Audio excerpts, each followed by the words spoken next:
It's been another week since my last video, and today I'm back with another video. This time I'll be yapping about Resident Evil 7 Biohazard. As you guys can see from the name of the video, it is a true biohazard. I was forced to play Resident Evil 7 by my nephew, saying that I'm just a stupid gamer and that I don't play any good games. So he forced me to play Resident Evil 7. It took me a month to beat this game. And it's not a skill issue, it's more or less just an issue of the game being genuinely boring. I've seen YouTube videos saying that this game is good, and that this game is the scariest Resident Evil game ever, and this is, by the way, my one and only first ever Resident Evil game that I've ever played. From what I've seen, it's not even that scary. There were about 3 or 4 times I got scared in the game. One of them was when some old lady from the family jumped in through a window. Oh, fuck. Get out of here! The other time was when I accidentally turned around and just saw a monster that I didn't know was there. But other than that, there were really no other scares. Resident Evil 7 Biohazard doesn't have a bad story. First of all, I wasn't even paying attention to the story because, again, I was forced to play this game just to beat it. So I wasn't exactly running around reading every note and doing this shit, but I paid a little bit of attention, you know, just like the bare minimum. So for those who don't know, Resident Evil 7 is about this Ethan guy who's out here trying to look for his girl named Mia. He gets to this weird-ass, scary-ass swamp house, and there's an evil family possessed by some evil girl named Evelyn. Welcome to the family, son. Let's talk horror. It's not scary. It's got a creepy atmosphere, I guess, but there's nothing in the game that genuinely horrifies me or scares me.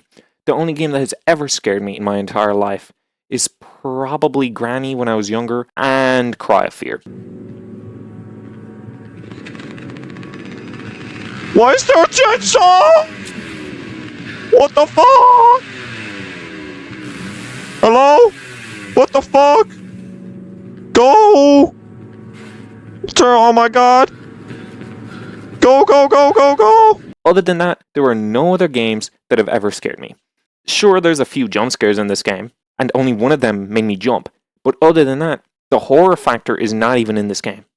What I did really like about this game is that there's this small sliver of comedy throughout. One of the family members is this old grandma. At the start, when you're at the table, she's just sitting there like literally dead. She looks so dead. She's just there sleeping, dozing off. And then you walk out of the room and when you come back, she's gone. And she just keeps appearing throughout the game where she's just standing there in the middle of the hallway for no reason. And it's not even scary, it's just really, really funny. Because I'm out here trying to kill this old guy and kill Lucas and kill all these other characters. And I walk into this random hallway and there's the granny just sitting there in her wheelchair or whatever the fuck she's in, just in a chair. And I think that's funny. And that was also funny to me because she goes like, "Why does everybody hate me?" And then she just melts away. Now, I don't know if Resident Evil games are supposed to have a lot of choices or whatever, but this game does give you a few choices. And by that I mean the Mia or the Zoe choice. Now, me personally, I chose Zoe. I don't know what happens if you choose Mia because I'm never ever replaying this game again. So if anybody knows what happens if you choose Mia, let me know. But I'll tell you what happens if you chose Rose. She literally just gets capped 20 seconds later or something in a cutscene, and then you are forced to play as Mia on some ship. There's one of the main problems with this game. You start off in the house, and that's all the house, and the house is really confusing. The layout of that house sucks absolute balls. And there's also these puzzles in the game that just suck. There are some puzzles in that game that I wasn't even bothered to do, not because they were too difficult, but because it was literally boring me. Why am I put into this random room to do this random shit with no sentiment of, this is what you're supposed to do. You're supposed to just figure it out. I mean, I guess that's what a puzzle is, but you're not going to even tell me at the start, like, okay, here's where you start with the puzzle. Nothing. I'm just thrown into a room to do these gay-ass puzzles. But let's get back to the house and its layout. You start off in a house, and that's fine. You have left first floor, second floor, third floor, and then you also unlock this, like, backyard area with the swamp and shit. And then out of nowhere, you're like, oh, I finally beat the game, I get the serum and shit, and I can finally escape. So you're out there escaping after you choose either Mia or Zoe, or whatever the fuck her name is. And you're on a boat, and boom, your boat capsizes, and now you're on an even bigger boat. Were the devs of this game always planning to put the boat part in the game? Because it just feels so disconnected to the house. And then eventually, you get back to the start of the game, after you get the serum back and you do all this shit to kill Evelyn, you get put into all these cutscenes right before the end of the game where you're watching your past memories from the start of the game, which is cool. The one other thing I forgot to mention is that it is pretty cool that the map really interlocks. Like, oh, you're upstairs and here's a random room and boom, there's just some stairs there that are not on the map. Or, oh, you can fall down this hatch and go back down a floor. Or here's this random ladder that puts you like up a floor to this random thing. It's really connected and I really do like that. But sometimes it just feels really disconnected, especially when you get to the genuinely worst part of the game, which is the boat. If the game just ended on the boat next to the bigger boat when you're on your way out after you choose Mia or Zoe or whatever her name is, it would have been fine. But no, you're forced to do this entire loop of the game where you play as Mia with no loot in your inventory. You basically just restart the game as Mia trying to find Ethan. It is not exactly a boring part of the game because it is interesting that you're on a boat and it's a change of pace, I guess, but it's not a good change of pace where like, oh, you're continuing to place Ethan on the boat and, you know, this is how the story continues. No, it's a change of pace that just abruptly starts you off with nothing in your inventory. I had to walk through that entire ship with no ammo for my pistol. I just had to walk around these damn monsters that I don't even know the names of because I don't think the game gives them names. And if it does, I wasn't paying enough attention. That brings me on to the characters in this game. I really, really do like the villains in this game. You have the dad, which I don't know the name of, and he looks really, really cool, and I like his accent, and I like the way he talks, and, you know, he keeps swearing and saying, like, fuck you, and fuck this, and fuck that. It's genuinely really funny, like I said, with the comedy. Then you have the grandma, which does nothing in the entire game, which is really funny again. And you have Lucas, which is just some little brother. I'm guessing he's, like, the youngest one of them, who just really likes bombs and explosives and shit, and you have this entire part of the game where you're trying not to go on tripwires and explode your ass off and shit like this. His character is pretty well rounded. I like his character. But the most annoying character in this game is that one mother character or whatever who chases you around with these annoying bugs. And this whole segment of the game just sucks absolute ass. I wasn't even given enough like fire ammo or burner ammo or whatever for the flamethrower that you get. So I was just running around trying not to die from these bugs because the only way to get rid of them is if you get rid of their hive or whatever with the fire, and I wasn't given enough ammo.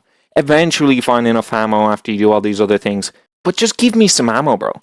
The game has unnecessary difficulty because it's not giving me ammo. And I'm playing on normal mode. Like, maybe if I was playing on very hard mode or something, sure, give me less ammo. But there was no ammo in that entire section of the game where you're supposed to beat her with the fire and shit, and then you have, like, a really bad boss fight with her. She was just a very, very bad character. And I would have liked this game a lot better if she just wasn't in the game at all, or if she just did something else. Because that section of the game is just ruined by her character. Mia is an alright character as well. She doesn't really do anything throughout the game. She's just there trying to kill you with a chainsaw at the start. But other than that, the only thing she has going for her is that she's the reason why you're in the story, why you're in the game, why Ethan is here. She doesn't really do anything. She just whines or tries to kill you or gives you these random cutscenes where you're just watching her fighting herself, trying not to kill Ethan and shit like this. It's really overplayed. It just happens too many times in the game and it just ruins the game. I do quite like the ending of Resident Evil 7. You just get, saved by some random chopper. It was a pretty alright ending after you kill Evelyn. I do think the bosses in this game aren't exactly, revolutionary or whatever, but they're all different in a way to where they distinguish themselves from each other. You had this one boss who just, is really acidic and shit, and, he spit acid everywhere after Lucas forces you to fight him and shit like this. But then after that, he kind of, gets reintroduced as a smaller version of him or something that also spits acid or whatever, which is fine. They're reusing assets, I'm guessing. I don't know. Maybe he looked different. I don't know. It was pretty dark. This game is pretty dark when you think about it. There's some parts of the game that's just noticeably dark. And sure, that kind of goes into the creepy factor of the game, but it's not scary. It's not making me scared. It's just making me walk slower so that I don't get scared, if you know what I mean. The final boss fight with Evelyn, I do think was very over the top. You have this Godzilla-sized monster at the end of the game that Evelyn turns into. You get this message by the dudes on the helicopter that are like,